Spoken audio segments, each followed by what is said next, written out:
Laporan Suruhanjaya Security Malaysia sejak 2017 sehingga penghujung 2021, sejumlah lebih daripada 98,607 mangsa skam direkodkan dengan nilai kerugian mencecah 3.3 bilion ringgit. Ini bermakna setiap 30 minit, seorang rakyat Malaysia menjadi mangsa kepada skamer yang tidak kira apa jua namanya, Macau Scam, Scam LHDN, Love Scam ataupun African Scam. Daripada modus operandi menawarkan pulangan lumayan dalam masa yang singkat, pemangsa berubah kepada tindakan ugutan undang-undang dengan penyamaran sebagai badan penguatkuasa seperti Bank Negara Malaysia, Pegawai Kastam maupun pihak Lembaga Hasil Dalam Negeri ataupun LHDN. Frasa Macau Scam ini semakin menjadi popular sejak 3 tahun kebelakangan ini, yang berselindung di sebalik modus operandi sebagai pegawai LHDN dan sebagainya. Jawapan yang saya tinjau oleh Timbalan Menteri Dalam Negeri 2 di Parlimen, Datuk Jonathan Yassin, pada Disember 2021 menyatakan golongan lelaki mendominasi carta mangsa skam berbanding wanita. Malah, rekod mangsa skam membuktikan golongan profesional juga tidak terlepas menjadi mangsa perilaku jenayah terkutuk ini. Persoalannya, sampai bila mahu skamer ataupun yang digelar pemangsa ini untuk terus dibiarkan bebas mencari mangsa? Juga, di mana pula penguatkuasa dalam menghidu dan kebijaksanaannya dalam menghidu si pemangsa ini, dan sampai bila pula kita mahu hanya berdiam diri dan membisu seolah-olah membiarkan diri diperangkap oleh pemangsa yang tidak punya harga diri. Anda bersama saya Dina Syaf Salim. Tirai analisis minggu ini kembali dibuka.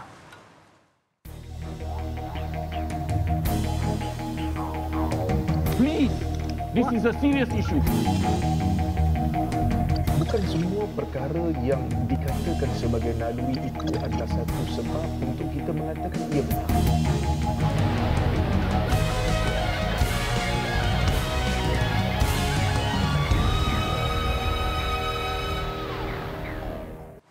Assalamualaikum dan salam sejahtera. Skamer LHDN, mengapa sukar tumpas? Dan untuk membicarakan tentang perkara ini, saya nak bawa dahulu perhatian penonton analisis bersama dengan mangsa yang telah pun terjerat kerana pemangsa ini yang cukup rakus dalam mendapatkan wang daripada mangsa secara cukup singkat dan ringkas. Akhirnya mangsa ini terjerat. Saya kira beliau sudah pun bersedia bersama dengan analisis secara dalam talian melalui panggilan video call, iaitu Puan Nur Nasifah Muhammad Nasir. Assalamualaikum Puan.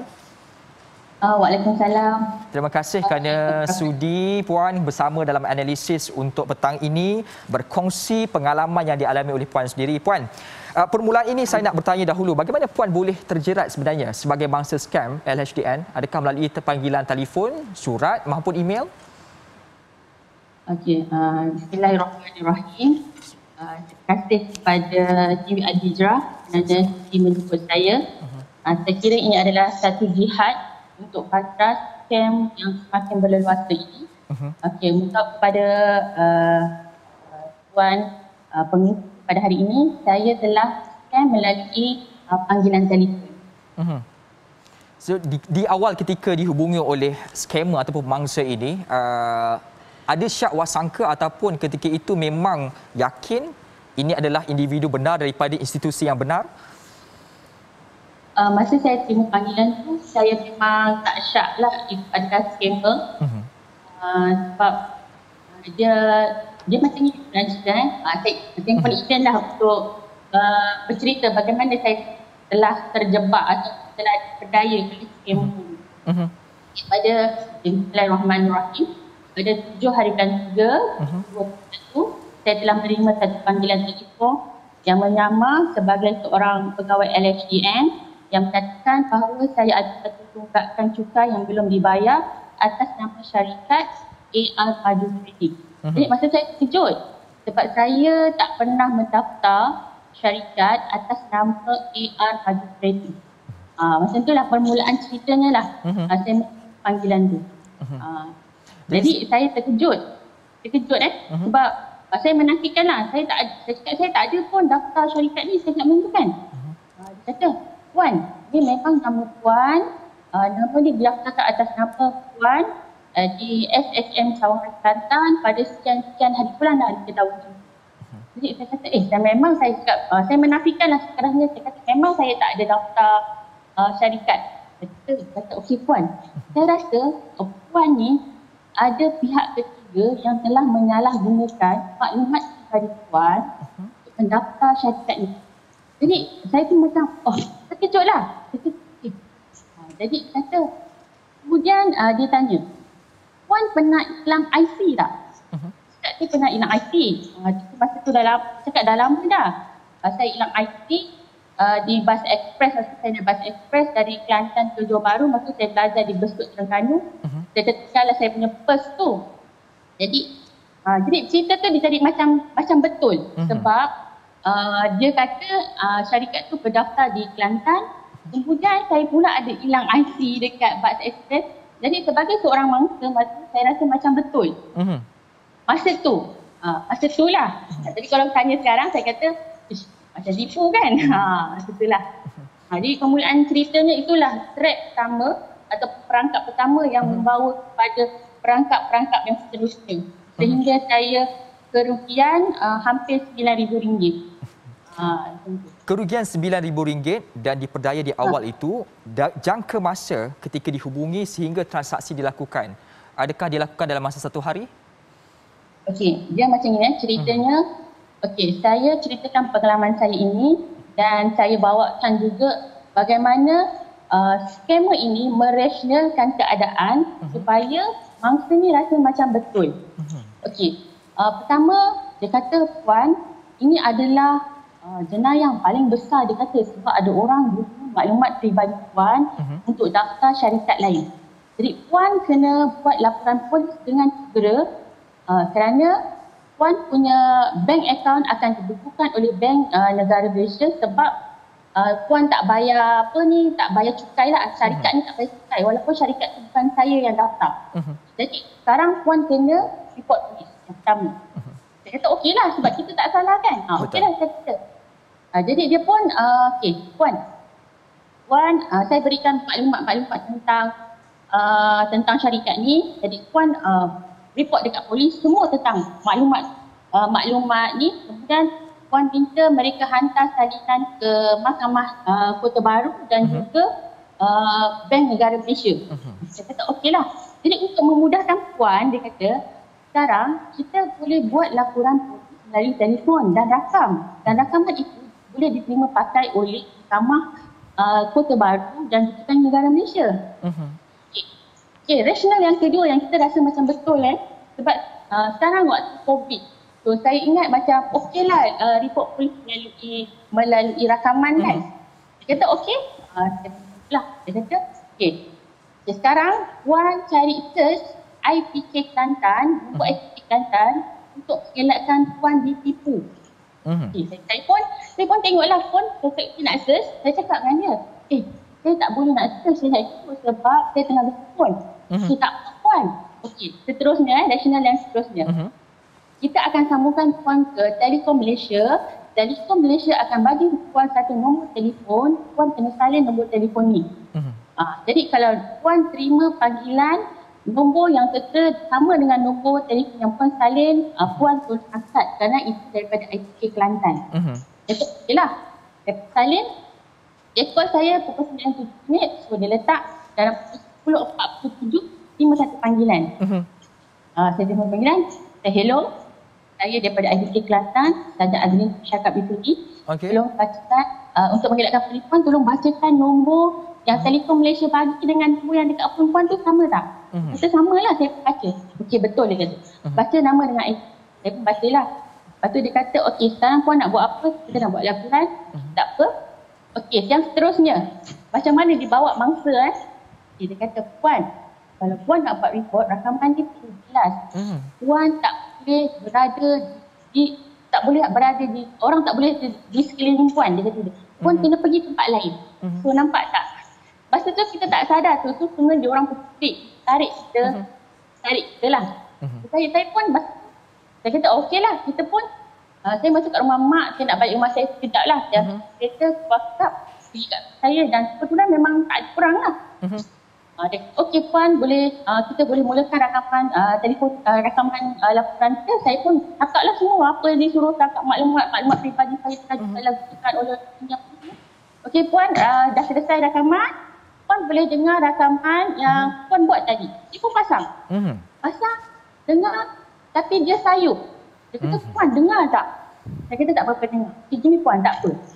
Jadi sementara kita nak dengar tu, dia kata, kita nak ambil maklumat bank puan supaya kita dapat bertindak cepat. Bank negara ni tak cepat-cepat bertukar akaun puan. So, di situ rasional yang seterusnya. Dia pun beritahu lah, dia tanyalah berapa simpanan kita, apa sekolah macam tu lah. Okey, di situlah, kalau dia rasa dia boleh makan mangsa tu, dia akan terus budaya seterusnya. Okey, puan, rakaman dah selesai. Kita akan hantar semua laporan kita dekat Sampang, hantar dekat bank negara dan puan akan selamatlah, insyaAllah selamat dengan macam ni. Kita pun okey, sebelum tu puan, banyak perangkap seterusnya. Kita nak melihat ada tak beberapa individu lain yang menggunakan maklumat peribadi puan dalam kes-kes jenayah yang lain. Dia cakap macam saya kata okeylah, saya telefon polis Afan dulu, dia kata. Dia pun telefon. Jadi bila dia call antara dia dan Saja Azrina dan Afan, dia macam real tau. Betul-betul macam memang terlatih lah mereka ni. Dan kita dia cakap lagi. Saya pun tak boleh nak dia cakap lah. Lepas tu dia kata saya ni terlibat dalam satu pengubahan wang haram dan penyeludupan dadah. Yang ni trik kita gunakan ketakutan. Saya dah takut. Maknanya saya cakap, ya Allah, sejauh ini orang menggunakan saya punya maklumat peribadi dengan daftar syarikat dia macam tu, kemudian sampai boleh terlibat dengan pengubahan wang haram apa semua lah. Saya macam dah takut lah sebab kita tak buat benda tu. Okey, di sinilah skema memang memainkan peranan. Dia trik kita, dia masa tu dia dah cakap, puan memang bersalah sebab memang kita dah tangkap satu orang penjenayah. Jadi sebelum tu dia nak takutkan kita lagi, dibacakan satu akta. 8 apa benda lah macam tu. Dia cakap lah, ini adalah kes komersial yang tidak beritahu, sangat rahsia, spirit. Saya tidak boleh beritahu walaupun suami. Jadi kita pun macam dah, ini memang betul-betul serius ni. Saya cakap, okey, puan tak boleh beritahu siapa-siapa. Sebelum tu dia tanya, bateri ada berapa? Bateri phone, sebab kita nak teruskan komunikasi itu berlaku. Dia nak teruskan communication itu berlaku. Ya, dia nak teruskan musik berlaku. Dia kata kalau bateri phone, kita cepat-cepat cari bateri sebab dia ada kes berat. Kita kena puan kena bekerjasama. Kalau puan tak bekerjasama, puan memang kena tangkap sebab ini adalah kes berat lah, dia kata, berbanding dengan setakat anak puan kena untuk daftar dengan syarikat tu simple sangat. Okey. Puan, bila diminta oleh pemangsa ini untuk tidak mendedahkan kepada sesiapa, ketika itu puan mengikut apa yang telah pun diarahkan ataupun bercerita juga kepada individu yang berada di hadapan ataupun bersama dengan puan? Okey. Itulah dan masa situasi saya tu, saya perseorangan. Saya rasa kalau macam saya adalah sesiapa, mungkin saya dalam keadaan ketakutan, mungkin saya cakap, mungkin saya mungkin dah bagi signal lah dekat orang sebelah kan, dekat orang perasan, tapi saya seorang masa tu. Jadi saya follow dia orang punya trap tu lah, perangkap dia orang tu lah. Sekarang puan, gini puan, penjenayah Tan Bukiat tangkap, dia memang adalah penjenayah kita cari-cari gitu, dan sekarang telah, jadi kita telah diberi kebenaran untuk menggeledah, waran untuk menggeledah rumah dia, sampai jumpa satu book account yang berdaftar atas nama puan. Dan Tan Bukiat ini menyatakan bahawa puan telah jual akaun bank kepada dia sebanyak RM10,000 dan menerima 20% setiap usaha mendadah. Lepas tu kita terkejut. Saya memang tak buat saja. Nafikan dan kita dalam ketakutan. Dia kata, okey gini puan. Puan, tapi masa tu banyaklah desakan, masa Dia bagi surat melalui WhatsApp. Kita rasa dan dalam masa tu kita rasa macam betul macam scammer itu merasionalkan keadaan dan kita rasa maksudnya macam betul tu dan kita tertipu. Dan saya lepas tu dia kata, okey, Puan nak buat rayuan ke tak? Saya nak. Kalau Puan nak buat rayuan, Puan bertemu dengan satu peguam lah, macam tu dia panggil Datuk Hani. Puan sambungkan talian kepada Datuk Hani. Saya cakap, dia pun sambung. Yang Datuk Hani ni lagi serius daripada yang inspektor pula, Sarjan Azrina, inspektor Nadia, kemudian Datuk Hani. Datuk Hani lagi serius. Puan, apa bukti Puan tak salah apalah, dia tak cakap semua kan? Cakap, Puan, betul ke Puan tak menerima sebarang transaksi wang? Tak betul, apa buktinya, dia kata. Kata kita, kita mesti ada bukti. Cakap saya tak terima bukti, dia kata, dan kita akan lihat semua transaksi akaun bank Puan untuk mengkaji adakah Puan terima tak duit daripada Tan Pian. Kita rasa macam tu kita tak salah, kita pun membenarkan, kita okeylah you nak cek, apa nak awak nak Datuk nak cek, boleh silakan. Okey, gini. Puan diberi 2 pilihan. Satu pilihan, Puan akan ditangkap ditangkap dan direman selama 45 hari dan kita akan settle down kita package ni lah. Pilihan yang kedua adalah Puan diberi Puan membenarkan pihak AMLA, AMLA, AMLA, pengubahan wang haram. Ya, kita rasa macam betul kan. Saya cakap okeylah, saya pilih pilihan kedua. Kalau Puan pilih pilihan kedua, Puan kena membenarkan bank negara, membenarkan kami buat cek segala akaun bank Puan untuk melihat berlaku tak transaksi antara penjenayah dengan Puan. Jadi Puan kena install satu app, aplikasi app. App ENN, Bank Negara Malaysia app. Kita tengok, kita dalam takut, kita pun masa tu macam masa seorang kan, kita rasa macam bila kita tengok app, kita rasa macam betul. Kita rasa macam betul. Dan kita pun isilah maklumat itu semua. Maklumat tu memanglah komplit lah. Nama bank apa semua. Semualah lengkap, password, IP apa semua. Sebab kita macam tak membenarkan pihak AMLA menyiasat, jadi kita rasa macam benda tu betul. Kita dia pun habis je benda semua, habislah maklumat bank saya. Okay, dia kata, Puan, saya nak bawa kes ni ke mahkamah, Puan bertenanglah, dia kata macam tu lah. Dan perbualan saya selesai pada dia call pada 10.47 dan selesai pada pukul 11.42.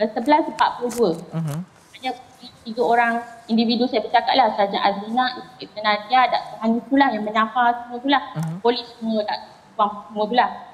Dia selesai. Jadi bila selesai, saya tak perasan saya adalah mangsa. Hinggalah saya drive, ambil kereta drive nak balik rumah mak. Benda tu tak lama 11.40 selesai sampai rumah mak sebab tak jauh. Saya detik hati saya macam ni. Apa benda lah syarikat AR Maju Trading tu nak guna nama aku. Jadi aku nak tengok benda ada tak nama syarikat tu dekat Google lah. So, semakan itu dibuat selepas berurusan itu berlaku? Ya, selepas dah selesai 11.47, 11. Puan, ringkas. Saya nak tanya satu perkara. Isu berkaitan dengan skamer ini bukan satu perkara baru. Ketika dihubungi ketika itu, Puan ada rasa terdetik ataupun tidak sedikit bahawasanya Puan sedang dijerat? Memang tidak ada? Baik, ini satu perkongsian yang cukup baik diberikan oleh salah seorang mangsa yang telah pun bercerita kepada kita secara langsung, kisah secara keseluruhan. Dan saya sengaja membiarkan Puan Nur Nasifah ini untuk bercerita kepada penonton dalam analisis situasi ketika di awal dihubungi sehinggalah transaksi itu berlaku supaya semua rakyat Malaysia boleh mendapatkan maklumat dan juga pengalaman daripada perkongsian secara real situation itu sendiri berlaku. Terima kasih Puan Nur Nasifah Muhammad Nasir. Selepas ini, saya akan bersama pula dengan 2 orang panel, seorang daripada LHDN sendiri dan seorang daripada pakar kriminologi yang mana akan berkongsi dan merespon balas berkaitan tentang situasi yang dialami oleh salah seorang mangsa yang telah pun bercerita kepada kita sebentar tadi. Semuanya selepas ini, jangan ke mana-mana, analisis kembali seketika.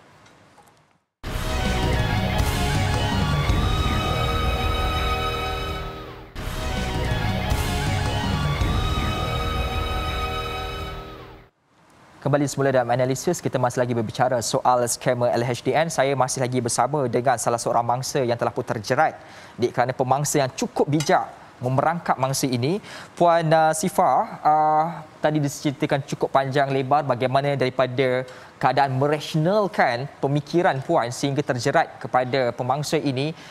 Soalan ini berkaitan tentang bagaimana akhirnya wang RM9,000 itu dibawa dan dengan rela hatinya dipindahkan kepada si pemangsa ini. Okey. Lepas saya sebenarnya lepas dia dapat maklumat saya tu, maklumat saya yang saya isi daripada app tu, kemudian app tu dia sebenarnya dia boleh godam saya punya phone. Sebab bila kita nak buat transaksi online, kita akan terima TAC number kan biasanya lambatan. Tapi TAC number tu dia tak sampai pada saya. Dia sampai kepada scammer lah. Jadi scammer bila dia dah dapat nombor TAC tu, dia dah boleh ambil lah semua duit dalam akaun bank dengan mudah lah. Macam tu lah dia punya, maksudnya dia punya modus operandi yang terkini adalah dia bukan merelakan hati kita pergi transfer duit ke tak.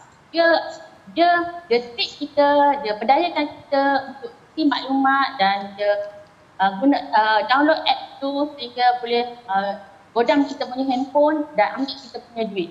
So itu maknanya scammer ni berevolusi dan juga bertransformasi mengikut keadaan dan mereka semakin maju untuk memperdayakan mangsa lah. Itu saya kata cerita lah.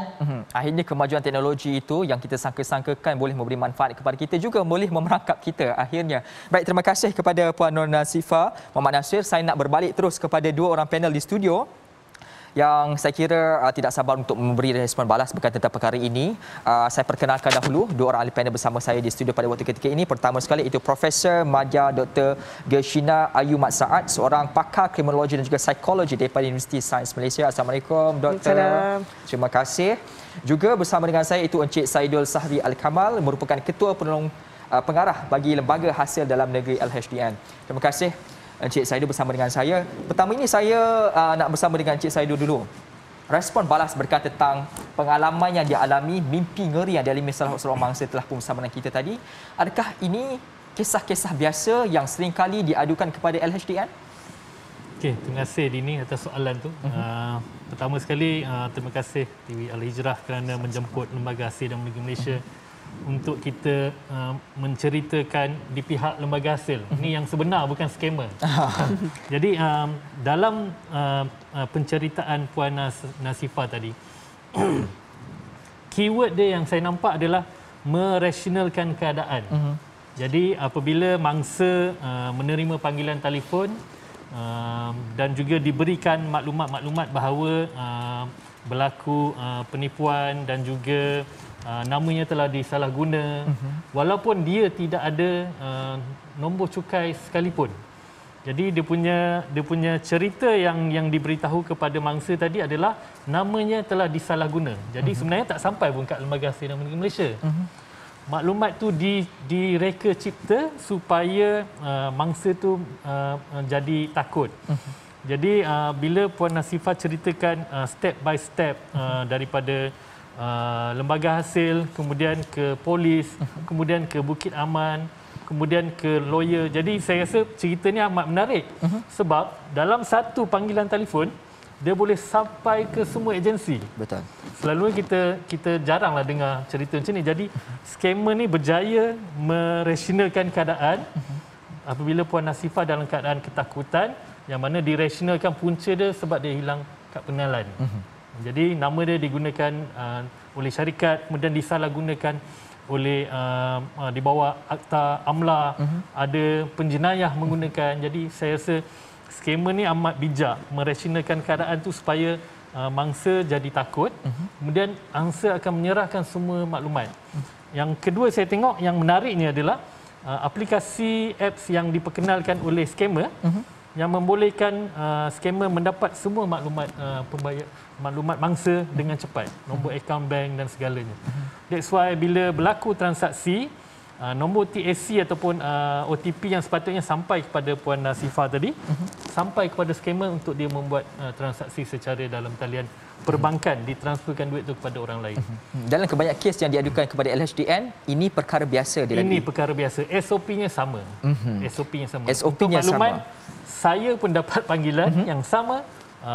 Baru-baru ni mak saya pun mesej saya, dia kata mak tak ada fail cukai, kenapa orang lembaga saya call kan. Jadi mak saya cakap, mak saya matikan panggilan kerana dia tahu anak dia kerja lembaga hasil. Kalau ada apa-apa tunggakan mestilah dimaklumkan oleh saya kepada keluarga saya. Begitulah. Baik, ini adalah perkara seperti disebut perkara biasa yang sering diadukan kepada pihak LHDN. Saya kira sejak beberapa tahun yang lalu juga modus operandi sebegitu. Cuma mungkin ada peningkatan dalam konteks teknologinya. Maka saya nak bertanya pula kepada doktor, melihatkan kepada keyword sebentar tadi iaitu merasionalkan pemikiran mangsa ini dan juga menunjuk seolah mereka bijak dalam konteks undang-undang. Dua perkara penting ini menjadi elemen utama untuk memerangkap mangsa. Maka secara kognitif manusia sendiri, apabila berada dalam situasi seperti ini, kebarangkalian manusia untuk terjerat itu adakah sangat tinggi ataupun manusia sendiri boleh mengawal situasi rasional itu? Okey, baik, terima kasih Dini dengan Hijrah. Untuk para pendengar di luar tu, sebenarnya nak cakap pasal relaksasi ni, dia bukan hanya sebagai keadaan kognitif kita, tetapi juga emosi kita. So bersama emosi dengan kita punya kognitif akan menimbulkan satu keadaan tindakan kita supaya untuk mengelak tindakan undang-undang. Jadi ada elemen tingkah laku. Ada gabungan tiga tu ya. Kognitif, emosi, tingkah laku. Itulah pendedahan yang daripada aspek psikologi dan kriminologi.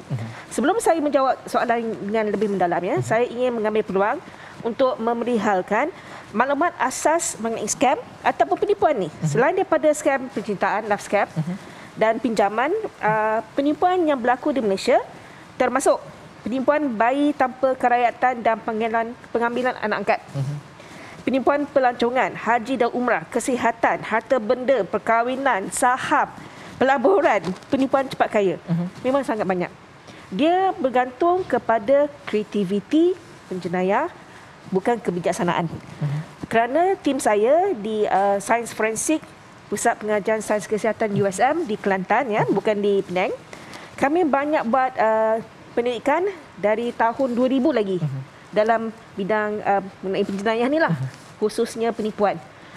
Kami membandingkan rakyat orang biasa dengan kumpulan dalam penjara mengenai IQ. So bila buat perbandingan, hakikinya IQ sama sahaja. Yang membezakan adalah kreativiti. Itu yang penting. Jadi penyidikan victimologi iaitu bidang kajian pemangsaan, kriminologi, psikologi dan lain-lain telah meneroka pelbagai isu tingkah laku termasuk provokasi dan tindak balas terhadap jenayah yang dilakukan oleh mangsa sendiri yang membolehkan mereka ditipu. Jadi terdapat beberapa model ataupun mekanisme lawan proses pelibatan yang didasari tingkah laku perbuatan mangsa sendiri ya. Bidang pengajian lain contohnya keselamatan maklumat, sosiologi, ekonomi, keselamatan secara am juga telah meneroka hubungan antara ejen manusia iaitu mangsa dengan pemangsa dan aktiviti jenayah skam. Jadi kandungan sorotan karya yang sedia ada, kita telah mendapati bahawa terdapat bukti tingkah laku tertentu seperti impulsif, cuai, mudah tertipu, tidak bertanggungjawab, terlalu mempercayai, emosi khusus, contohnya tamak, keinginan, kesunyian, keterikatan, ketakutan dan pola pemikiran tertentu. Sebagai contoh, kegagalan untuk mengenali isyarat penipuan, heuristik, keperluan rendah untuk input kognitif, ketidakmahuan untuk cek balik. Adakah maklumat yang dibagi itu betul? Adakah ia benar? So, gabungan tiga ini lebih berkemungkinan hadir dalam aspek scam dan memudahkan individu untuk menjadi mangsa. Selalunya mangsa tidak percaya yang mereka ni akan menjadi mangsa. Mereka ni takkanlah terdedah. Saya tahu saya takkan jadi. Perkara ini tidak akan jadi kalau mereka mengetahui. Baik, saya nak sambung tentang perkara ini selepas ini kerana saya melihat juga bagaimana statistiknya 2021 sahaja lebih kurang 65% kes jenayah komersial itu berpunca daripada aktiviti scam ini, semuanya akan kami kupas lebih lanjut selepas ini dalam analisis yang ke mana-mana. Kembali selepas ini.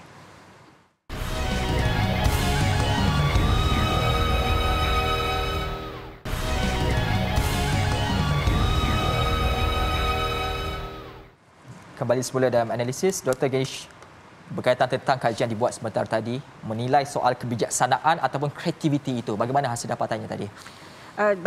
Berkaitan dengan faktor kognitif, iaitu antara kebijaksanaan dengan kreativiti. Memang betul, kreativiti itu adalah sebahagian daripada kebijaksanaan. Betul. Tapi yang betul-betul memisahkan antara kumpulan penjenayah dengan masyarakat awam yang tak terfikir pun nak buat penjenayah adalah aspek kreativiti. Ya? Program Sains Forensik Pengajian Sains Kesihatan USM, so kami telah buat kajian dalam bidang ini dah sejak tahun 2000, jadi 22 tahun dah ya. Jadi pasukan saya khususnya sebagai contoh, saya nak bagi beberapa ya. Cik Ler, Lian Jia, Cik Shankar, saya sendiri dan makin lama makin ramailah dalam bidang ni ya, menjalankan kajian mengenai penganiayaan jenayah komersial. Dan kami telah menghasilkan buku pun. Jadi apabila Puan Syifa tadi menceritakan bahawa mereka akan memudahkan dia buat laporan polis, saya akan tekankan di sini. Tak ada ejen mana-mana pun ya yang akan menawarkan tenaga, usaha, masa untuk permudahkan buat laporan polis tu. Mangsa atau ahli keluarga ataupun saksi, mereka kena buat laporan sendiri. Laporan polis melalui aplikasi yang sah. Perlu untuk orang awam tahu. Ada 3 je. Iaitu VSP. Iaitu Volunteer Smartphone Patrol. App yang sah lah ya. Yang kedua, Save Me 999 Police. Yang ketiga, SSO PDRM. Iaitu Sistem Semakan Polis. Itu je yang ada 3. Kalau ada individu mana-mana suruh minta ataupun paksa rela untuk kita download aplikasi, bahaya. Hanya 3 ni saja je boleh. Setakat ni lah. Jadi taktik scammer tu kata dengar balik rakaman report. Ataupun dia suruh kaitkan dengan agensi A, B, C, D, macam-macam agensi ya. So apabila dia suruh buat kita macam tu, malangnya itu sebenarnya MO. It's actually an MO. Untuk meyakinkan mangsa adalah mirip seperti prosedur sebenar laporan polis yang dibuat secara tulisan dalam borang laporan. Yang dikaitkan dengan amla, bank negara, itu sebenarnya MO. Itu adalah bukan strategi atau kreativiti yang dilakukan oleh pemangsa seperti disebut tadi. Beza mereka ini lebih kreatif untuk daripada kebijaksanaan mangsa-mangsa ini. Saya nak semak tentang satu laporan dikeluarkan oleh Pengarah Jabatan Siasatan Jenayah Komersial JSJK Bukit Aman, iaitu Datuk Seri Muhammad Zakaria Ahmad, memaklumkan 2021 sahaja sejumlah 65% daripada jenayah komersial datang daripada aktiviti scam yang antaranya terdiri daripada scam LHDN. Maka soalan ini saya nak bertanya dahulu kepada Dr. Gash. 65% jumlah yang cukup besar sebenarnya untuk 2021 saja. Dengan pendedahan 65% pada tahun 2021 ini, adakah ini satu data yang perlu dibanggakan kerana kita berjaya mengesan jumlah aktiviti scammer ini, atau kita perlu risau dan khawatir kerana wujud peningkatan kes scam yang ketara? Baik, untuk jawapan yang tu, untuk soalan yang tu ya, jawapan dia tak ada yang pendek. Sebab kita boleh lihat bidang kriminologi ni, kita lihat daripada perspektif penjenayah, perspektif mangsa dan perspektif ahli keluarga mangsa. Jadi daripada perspektif pemangsa iaitu penjenayah sendiri, satu benda yang seronok bagi mereka. Kerana aktiviti scam ni adalah merupakan satu jenayah malangnya sangat lumayan. Keduanya apabila melibatkan MO yang pelbagai, menggunakan teknologi maklumat, sistem yang pelbagai. Jadi kita nak kesan, nak tangkap, nak dakwa susah. Bagi pihak penjenayah, mereka suka. Bagi pihak mangsa, ini adalah sangat-sangat merunsingkan. Kadang-kadang mangsa sendiri tidak mahu buat laporan. Takut, malu, segan. Kadang-kadang ada juga mangsa yang jenis tamak, yang mereka sendiri pun ada titik-titik hitam dalam kelakuan mereka. Kalau dilaporkan kepada polis, titik-titik hitam tu akan keluar. Jadi dia dua-dualah merunsingkan kepada mangsa dan sesuatu yang diinginkan oleh pemangsa. 60% ni sebenarnya apa yang telah dilaporkan. Banyak lagi yang tak dilaporkan. Maka jumlah itu kalau Mungkin lagi dibayangkan tinggi. tak tersanggup melihat jumlahnya sendiri. Ya. Baik, kalau saya lihat kembali pula laporan daripada Suruhanjaya Security Malaysia melaporkan dalam 30 minit boleh dianggarkan seorang rakyat Malaysia akan menjadi mangsa aktiviti scam. Maka soalan ini saya nak ajukan kepada Encik Saidul. Kalau kita menyedari hakikat aktiviti scam yang sangat aktif ini melalui medium teknologi, di peringkat LHDN pula, bagaimana LHDN menyusun strategi bagi memastikan ada wujudnya perbezaan di antara panggilan yang benar dengan panggilan palsu oleh pegawai LHDN?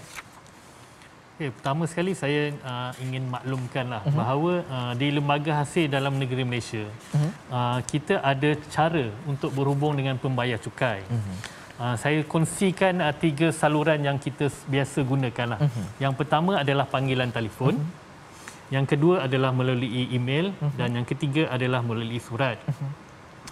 Bagi panggilan telefon, secara generalnya pembayar cukai akan menerima panggilan daripada Hasil Recovery Call Center, kita panggil HRCC, yang menggunakan nombor telefon 03 8751 1000 ataupun pembayar cukai juga boleh menerima panggilan daripada unit pungutan cawangan lembaga hasil dalam negeri Malaysia, yang mana nombornya pelbagai mengikut lokaliti lah. Sebab tiap-tiap cawangan lembaga hasil kita ada unit pungutan yang akan menghubungi pembayar cukai sekiranya ada tunggakan cukai. Setiap panggilan sebenarnya kita maklumkan kepada pembayar cukai ada tunggakan cukai. Kedua, kita maklumkan kepada pembayar cukai untuk membuat bayaran secepat mungkin.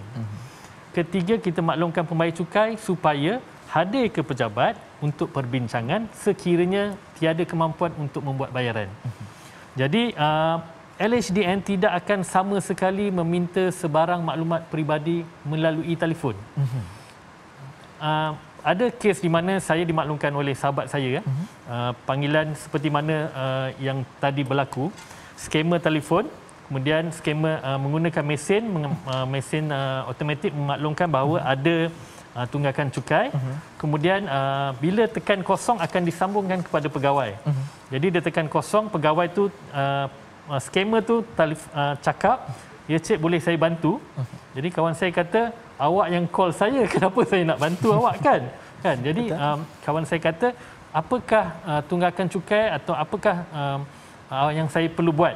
Jadi untuk tujuan verifikasi, bolehkah encik memberikan nama dan juga nombor kad pengenalan encik? Skamer tu minta maklumat, padahal sepatutnya pihak yang menghubungi orang yang ada tunggakan cukai itu dia yang ada maklumat. Sebagai contoh, kalau saya dari lembaga hasil Jalan Duta, saya call Dini saya maklumkan Dini ada hutang sekian-sekian jumlah. Jadi untuk verifikasi saya yang bagi tahu maklumat. Okey, maklumat IC Dini, nama penuh Dini dan juga buat bayaran. Bukannya sebaliknya. Betul. Ini skamer yang telefon tapi dia tak ada apa-apa maklumat. Jadi kalau sebegini trend dia adalah skamer. Mereka yang tak tahu maklumat tapi dia telefon orang untuk dapatkan maklumat daripada mangsa-mangsa ni. Kalau kaedah lain adalah melalui email dan juga surat. Email dan juga surat ni adalah kaedah yang biasalah. Sekarang ni kalau dulu surat saja, sekarang kita dah menggunakan kaedah email supaya pembayar cukai boleh balas reply pada kita dan maklumkan apa masalah yang dihadapi ataupun berserahkan dokumen. Jadi kita tak akan bagi email yang ada link, kena klik, kena download aplikasi, tak ada. Kita bagi email maklumat saja. Just kalau saya nak share, sekarang ni musim e-filing. Jadi ramai orang yang memfailkan borang BE mereka ke lembaga hasil. Kemudian mereka mengharapkan refund dalam tempoh 14 hari hingga 30 hari selepas dihantar borang secara online tadi. Jadi musim ini nampaknya digunakan oleh skamer dengan menghantar phishing email. Email yang cuba mendapatkan data, maklumkan bahawa cik ada refund, jumlah akan dimasukkan ke akaun cik sekiranya cik klik link ini. Jadi nampaknya skamer berevolusi dengan menggunakan apostrophe yang event-event yang berlaku di dalam LHDN ini. Dan saya nak meninjau juga tentang satu perkara yang menarik untuk kita dasari bila kita menyentuh mengapa isu ini masih lagi tidak pernah tuntas. Kalau saya lihat bagaimana Presiden Persatuan Pemeriksa Fraud Bertauliah Malaysia itu Datuk Seri Akbar Sattar pernah mendedahkan bahawasanya berdasarkan sumber PDRM sendiri dari 2019 hingga ke 2020 lebih kurang 80,000 akaun keldai milik individu dijadikan transit pindaan kewangan oleh skamer. Soalan ini saya ajukan kepada Dr. Gash. Dr. Gash, adakah pelibatan orang tengah ini wujud atas prinsip suka sama suka? Okey, baik. Syndicate dan individu skamer ni sebenarnya berusaha membuat penampilan sebagai pegawai yang berkuasa, mempunyai authority, macam kawan kita, kenalan kita, nama pun lebih kurang sama. Okay, mampu menimbulkan rasa was-was, panik, keinginan untuk membela diri, untuk mengelak daripada kenakan tindakan undang-undang. So dalam erti kata yang lain, individu-individu dalam scam menyamar sebagai penjawat awam atau pegawai bank sebagai taktik menyakitkan mangsa untuk menyerahkan wang mereka. Kadang-kadang memang ada kawan kita dalam LHDN, pegawai LHDN sama nama. So bila dia sebut, oh saya ni sekian-sekian daripada LHDN, alah takkan tak ingat. Mereka pun, oh betul nama saya tu, dan dia memang kerja dalam LHDN. So kadang-kadang dia ada mengambil elemen di situ kerana ada pertalian sosial pun ada. Ada yang kena ugutan ekonomi. Dia sebenarnya pelbagai. Bergantung kepada kreativiti. Scammer biasanya mempelajari teknik atau lebih dikenali sebagai modus operandi dari motif, dorongan dan konteks sosial sekeliling mereka. Dari masa ke masa, ia menjadi lagi mudah. Dan mereka ni kongsi skrip. Kalau pancingan mangsa, dia tak boleh ikut jalan ni. Ada skrip sebelah lagi satu. Ada skrip satu lagi. So dia akan usaha sampai membolehkan dia dapat kewangan daripada mangsa itulah. Ya. Jadi untuk menjadi mangsa scam mungkin disebabkan oleh satu atau lebih perkara berikut, iaitu kuasa dan legitimasi yang dipaparkan oleh penipu. Sama ada dia sebagai kawan kita ke, sebagai autoriti yang sebetulnya ke, tarikan viskaral, pemerasan, tekanan, naif, paksa rela, tidak melakukan pendidikan atas semakan. Betul ke dini kawan kita? Sebagai contoh ya. Validation, pengesahan sendiri. Mereka terus percaya. Saya ni sekian-sekian daripada LHDN. Betul lah tu apa dia kata tu. Yang mesti betul. Jadi kadang-kadang dia adalah victim facilitation, iaitu menyiratkan terdapat ciri kepribadian tertentu dalam mangsa yang dikaitkan dengan kemungkinan individu terus menjadi mangsa scam. Untuk menjadi tindakan yang dilakukan seperti itu, adakah ianya dilakukan secara rambang, cuba-cuba nasib, ataupun memang ada satu data maklumat khas yang ditujukan terus kepada individu A? Hari ini saya nak tuju kepada individu A, maka skripnya itu perlulah sentiasa menjurus kepada individu A, ataupun ia dilakukan secara rambang? Oleh kerana kreativiti. Jadi mereka akan buat satu pancingan rambang. Kedua, malang sekali telco di Malaysia, malang sekali ya. Ada yang telah jual maklumat. Jadi dapat nombor telefon.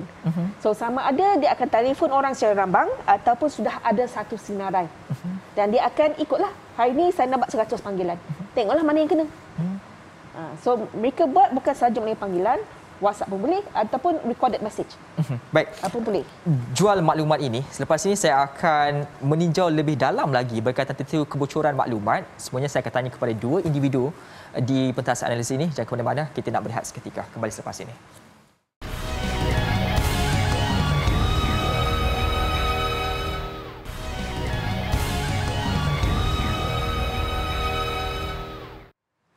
Kembali semula dalam analisis, tajuk yang cukup hangat. Saya kira ramai daripada kalangan rakyat Malaysia sedang menyaksikan program ini kerana saya pun kira ramai juga yang telah pun menjadi mangsa kepada skema LHDN ini. Soal ini saya tujukan terus kepada Cik Saidul. Cik Saidul, kalau saya lihat kembali, 2020 kita pernah dikejutkan dengan penahanan penguatkuasa termasuk anggota PDRM sendiri oleh pihak SPRM kerana menjadi orang dalam untuk melindungi aktiviti skema ini. Fungsi mereka jelas bocor maklumat bantuan operasi skema, Pakatan Win-Win Situation, juga berkaitan tentang bocor data peribadi. Soalan saya yang pertama kepada Encik Saidul, adakah Encik berpandangan salah satu punca ini juga berlaku disebabkan kerana integriti penguatkuasa itu sendiri? Dan kedua, di peringkat LHDN, bagaimana LHDN memastikan supaya hanya pegawai tertentu saja yang boleh mengakses maklumat-maklumat peribadi, data-data, iaitu mereka yang telah pun mencarum ataupun telah membayar cukai ini? Satu soalan yang menariklah tentang integriti. Jadi saya tak boleh komen tentang agensi-agensi lain. Tapi untuk makluman, di Selain daripada Akta Perlindungan Data Peribadi, LHDN juga sebenarnya tertakluk kepada kerahsiaan di bawah Seksyen 117 dan juga Seksyen 138 Akta Cukai Pendapatan 1967.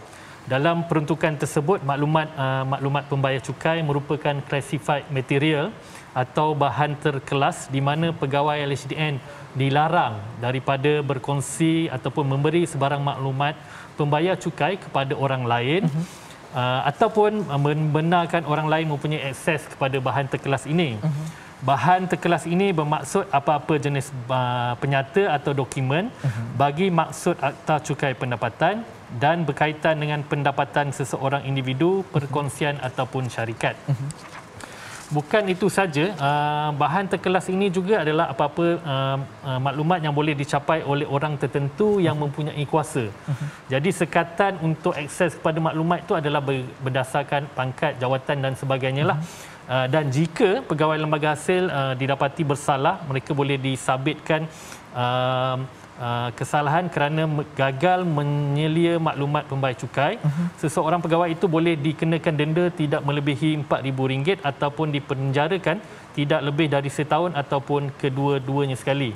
Jadi secara amnya, pegawai lembaga hasil diberi kuasa untuk mendapatkan maklumat. Ia tertakluk kepada obligasi statutari yang mana itu tanggungjawab pegawai. Jadi untuk mematuhi kerahsiaan tersebut. Jadi sekiranya pegawai ini tidak patuh, jadi kita risau kesan kepada keyakinan masyarakat terhadap kredibiliti lembaga hasil dan negeri Malaysia akan terjejas. Sukar untuk mendapat kerjasama daripada pembayar cukai sebab mereka akan anggap semua orang yang hubungi mereka adalah scammer dan juga akan memberi kesan langsung kepada kutipan hasil. Jadi bila orang tak percaya, kutipan hasil pun akan jadi menurun. Jadi LHDN memberi jaminan bahawa data dan maklumat pembayar cukai di negara ini adalah selamat daripada diceroboh daripada pihak luar dan demi memastikan keyakinan masyarakat terhadap kredibiliti LHDN, LHDN sendiri turut melakukan inspektorat keselamatan secara dalaman.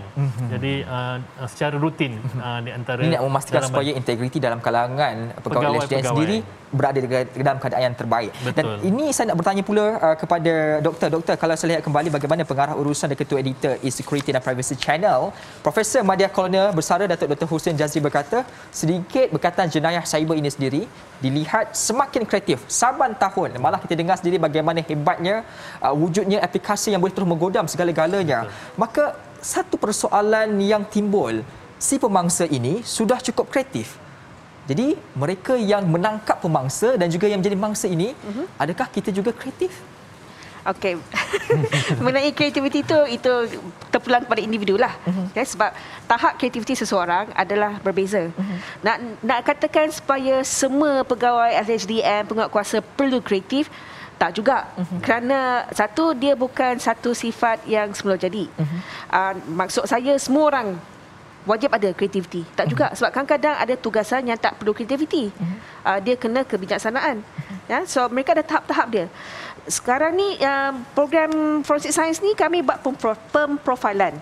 Jadi memang sebagai contoh kita telah bantu KDN membangunkan SPIR, SPIER yang pihak polis guna sekarang ni, dan pelbagai profil.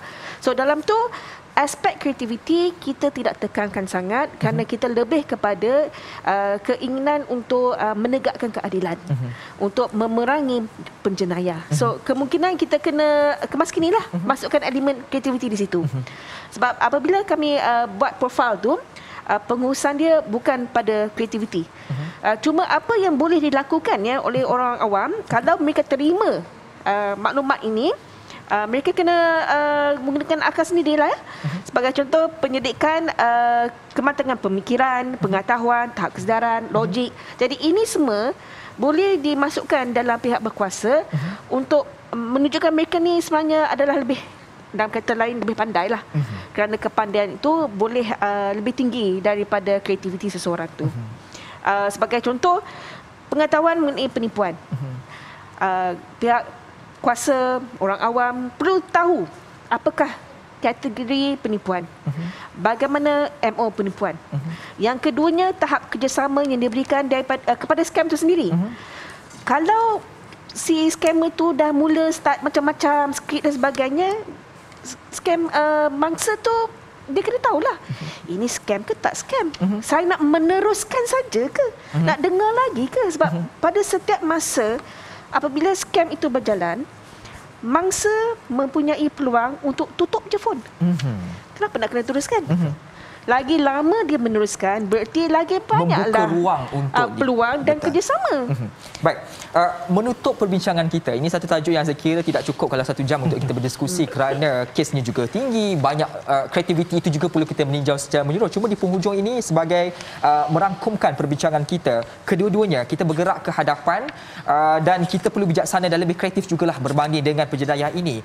Doktor, di peringkat Badan Penguatkuasa juga memainkan peranan yang cukup penting. Apa langkah keterhadapan dalam membantras aktiviti ini secara gerila? Di peringkat LHDN pula, bagaimana untuk orang awam supaya mereka ini lebih bijak dalam menyantuni sebarang bentuk panggilan daripada pihak LHDN, kononnya daripada LHDN itu sendiri. Doktor dahulu, 1 minit. Kalau kita nak mengawal diri sendiri, kita kena memang guna kreativiti, menggunakan kebijaksanaan, mendapat pendedahan apakah itu scam. Jangan beranggapan bahawa saya ni tak mudah jadi mangsa ni. Kebanyakan yang saya lihat kajian pendidikan tim saya selalu jawapan macam itulah. Okey, saya tak akan jadi sehingga terjadi. Lepas tu kalau nak mendapatkan duit, itu yang soalan yang kedua paling biasa kami dapat. Dapat tak duit tu balik? Jawapannya tidak akan. Baik. Jangan harap. Baik. Encik Saidul.